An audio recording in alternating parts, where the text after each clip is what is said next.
But most theaters traditionally will have a little light on a stand, center stage, and it shines at night. And it is believed to either A, ward off ghosts or bad spirits, or B, invite them to play on the stage at night while the actors are not there. So I first learned that there was superstition in the theater when I was a very young girl. I've been performing on stage since I was about 12 years old.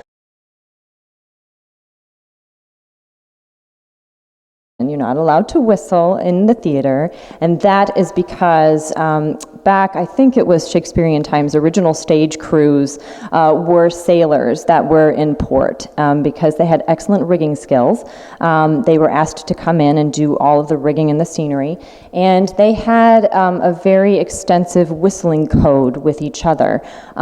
So anybody walking underneath them while they were rigging, if they happened to be whistling a happy tune, that could have cued something that, that could have cued someone to drop a piece of scenery onto that person, so that could have been very dangerous. Also, possibly creating another ghost in the theater.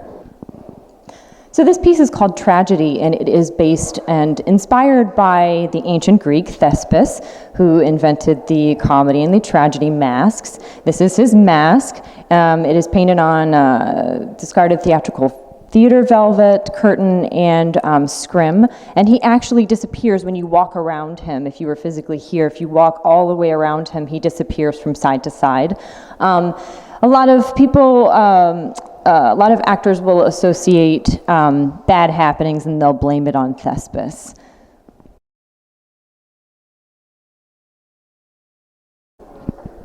So this piece is called Break a Leg. It is painted on a discarded theatrical curtain. It's black. And I painted it on a curtain leg. That's what they're called in the theater. So the piece is actually a broken leg as well. It is a little theater chair, those chairs that we see all the time. And the superstition behind this, there's many stories behind Break a Leg. Back in vaudeville days, performers would only be paid if they performed on stage. So wishing them break a leg literally meant that they hoped that they would surpass the theater curtains, also known as legs, to make it on stage to be paid.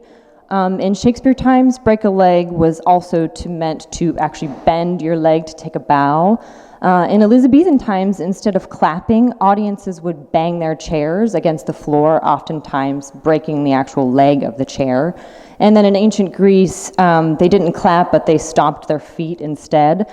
So stomping your feet too hard would also result in breaking a leg.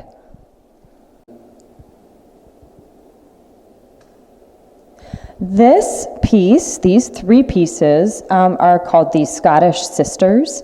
And it is representative of Macbeth. So there are many, many, many sad, terrible, bad happenings every time that Macbeth has been played in the theater. So this is probably the most common superstition.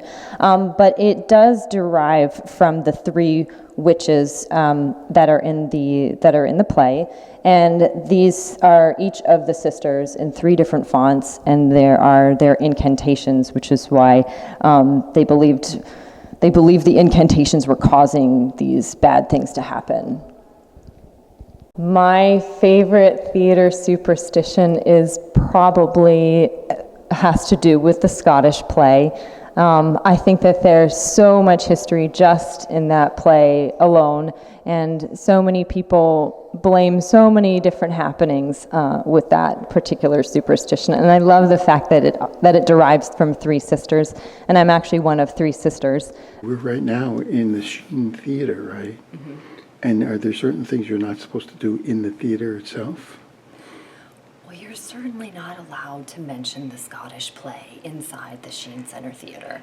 You might spook some of the actors.